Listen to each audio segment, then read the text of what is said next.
Alright everyone, there's a very, very humorous link in the description. This is the sort of thing that has come to exemplify the Biden camp. Now normally you would think, well, that means like Joe Biden's going to make a gaffe. He's going to make a mistake. He's going to say something that's off the wall. He'll devolve into a 70s story, or sometimes a story even older than that, or he'll say that someone's not black because they don't support him. We've gotten used to that. What people, I don't think, reckoned, at least people on the left, that generally are going to support the ticket, they're going to support Kamala to some extent because it's Yas Queen Slay. She's stunning and brave, another rich, long-term political figure, corrupt neoliberal, happens to be female and black, so this is progressivism according to the smaller, smooth-brained minds of society. I don't think that they quite understood what people like me were telling them about Kamala for months, which is that it would be particularly a bad idea to choose her as a running mate because she can't debate. She can't deal with interviews. She can't deal with off-the-cuff questions. She has the same problem that Biden has, only she's not demented. The fact that she doesn't have dementia makes her a grade higher than he is as far as her debating capabilities and so forth. But that still puts her in as a C- sort of political figure. The fact that she shines next to Joe Biden, that's not exactly a hard act to follow. Tulsi Gabbard, who has relatively little political experience and ultimately a small cult of personality style political following, completely decimated Kamala Harris at the debates. Kamala Harris only became known at all, only rose above the other low-tier candidates for a brief moment in time, less than a month by the way, in polling because she had one good debate performance right out of the gate where she was sort of the wild card. She was the flash in the pan candidate. She was sort of like the Herman Cain of the current election cycle. Sort of like a Ben Carson figure or something like that. That was her qualification. Of course, Biden doesn't give a shit. As long as she happens to be female, she was on the short list because Joe Biden made it clear early on, boxing himself in. I agree with Ramsey on this one, that would be the case. Look, link in the description, and you can clearly tell there's something desperately wrong with this particular individual. There's something wrong with Kamala Harris. Now, she's talking to Stephen Colbert. He is a liberal. He is clearly going to vote for Biden. He clearly supports that side of the aisle. He's not going to support Trump. It'd be career killing if he did, since 90% of his fans are millennial liberals anyway. He supports generally left-leaning and neoliberal causes, and he's sort of like a Mar or something like that. He's not even politically knowledgeable. He's a scripted comedian.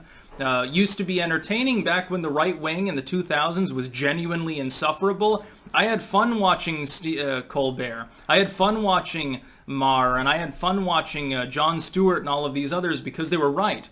Because the Republicans back then, they were still the party of Bush. Now, unfortunately, they've gotten older.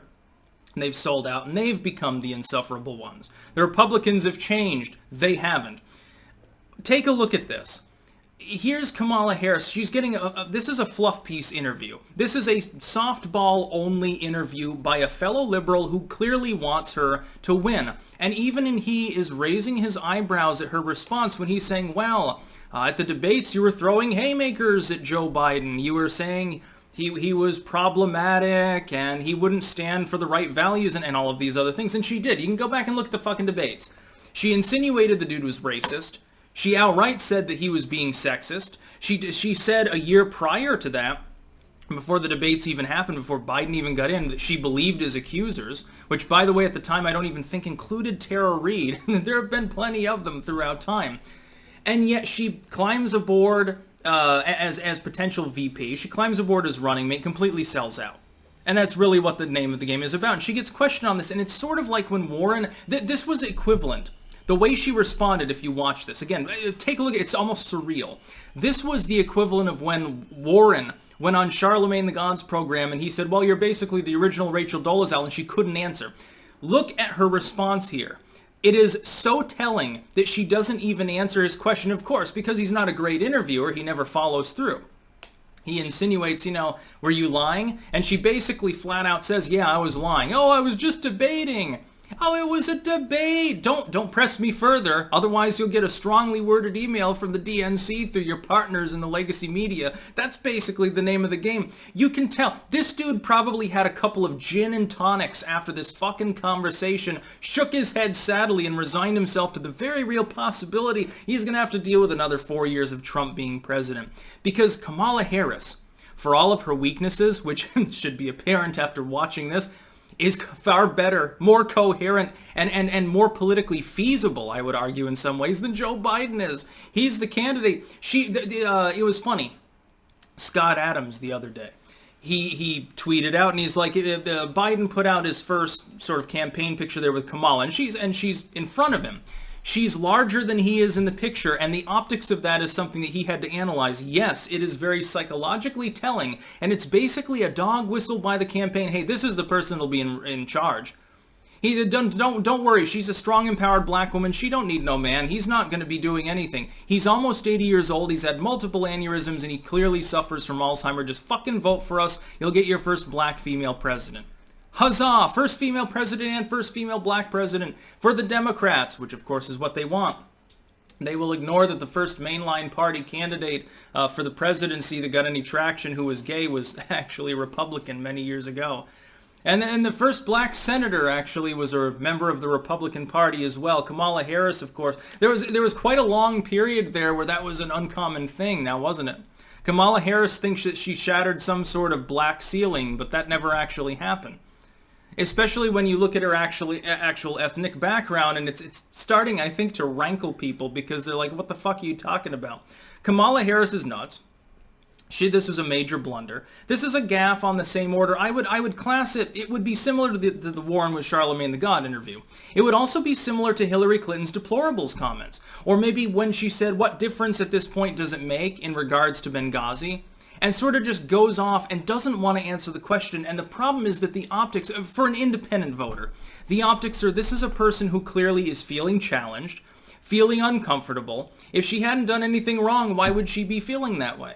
The number of psychological tells, the number of visual cues here, the fact that she was very upset over this particular line of questioning in an otherwise complete 99% fluff piece goddamn conversation with someone who probably has similar political beliefs to her, definitely is going to be voting for Biden no matter how badly these people fuck up. That's quite telling. This was really, really funny. This could go down in history as one of the main political blunders of the election cycle. Biden choosing someone who is uniquely unqualified based on her inability to deal with the fact that she will be criticized and questioned is going to be a big problem. The problem is like at the debates. When she's facing off against Pence, when Trump is against Biden, it's not going to be softballs. It will be haymakers. Only they'll all be directed at the Democrats. It's going to be, Pence is going to crucify her harder than Tulsi Gabbard did. It's going to goddamn clobber her. The problem is there is a very outsized role for the VP in this particular election on both sides. Donald Trump is 73 years old. He's no spring chicken. He's a bit of a portly dude. He doesn't get a lot of physical exercise. Okay, he golfs. Okay, 99% of that is riding around in a fucking cart, dude. Joe Biden is pushing 80. He's had 2 aneurysms. He's clearly demented, and I don't give a fucking shit what anyone says about that supposedly being a conspiracy theory. No, the dude's got Alzheimer's disease. Fucking let it go. You can still vote for him. You can say, well, Orange Man is so bad, I'd rather have the demented guy. Perfectly fine. But admit to the obvious. At least be objective. Look at observable reality and reconcile yourself to the fact that it is observable reality. That being said, Kamala Harris will be the president of the United States if Biden wins. That is a guarantee, or a near guarantee. Okay, maybe they embalm him enough. They put an animatronic skeleton underneath his meat sack so that it kind of looks like him. And they're like, oh, well, he got a bad Botox job. That's why his skin is hanging off of his muscle tissues. Trump could end up leaving behind a President Pence. We got to be honest about that too. Again, he's approaching his mid-70s, dude. 75 is the cutoff for officially elderly status. That's like the 50-50 survival point. And Trump has a Big Mac for breakfast every fucking day. Now, while I think that it's much more likely that he manages to get through a second term than that Biden manages to get through maybe even the first 2 years of his first term, and while I would never vote for someone crazy enough to think Kamala Harris would be qualified to run the country, it really works both ways. Age is playing an outsized role. Personality is playing an outsized role, I think, too. Trump, at the end of the day, you can count on him to say crazy shit, and that becomes funny. Biden was like that. He'd come out, he'd make gaffes. The legacy media would have plenty of stuff to report on. It'd sort of be like maybe if social media were around in 1987 when Reagan started beginning to lose his marbles or something like that. It would have been funny now, wouldn't it? A little bit of Schadenfreude there at someone's expense. But Biden hides. He doesn't even say anything. He trots out Kamala, the first major conversation she has with anybody in the wake of being chosen as the running mate. She goddamn completely fucking fumbles. Fucking look at this video and try not to laugh. This is one of those try not to laugh scenarios, and I love the fact that this election is just so insane. You've got one candidate who never even campaigns, isn't even sending out Sunday morning show circuits ahead of the convention. You've got two repeatedly switched, largely digital-only conventions. You've got it up in the air as to whether you're even going to have presidential debates. You've got a pandemic and a recession. Things couldn't get screwier right now. I'm actually McLovin' it. I'm on Trump's side with regards to the McLovin' it thing at this point because it's just so great. And Kamala Harris, the only good thing about choosing her is that you can rely upon her to be an abysmal failure. And he should have known this. He could look back at the primaries. He could look back at the debate performances. He could look back at her record as prosecutor. What's he trying to signal to the American voters by pulling her on board anyway? He's alienated half of the Bernie bros. Those that were already saying, well, you know, I'm inclined not to support this man because he's definitely not a progressive. He chooses Kamala and they say, fuck it. I'm staying home. I'm just going to shitpost on Reddit all day about how Biden has failed me. That's about all. Peace out.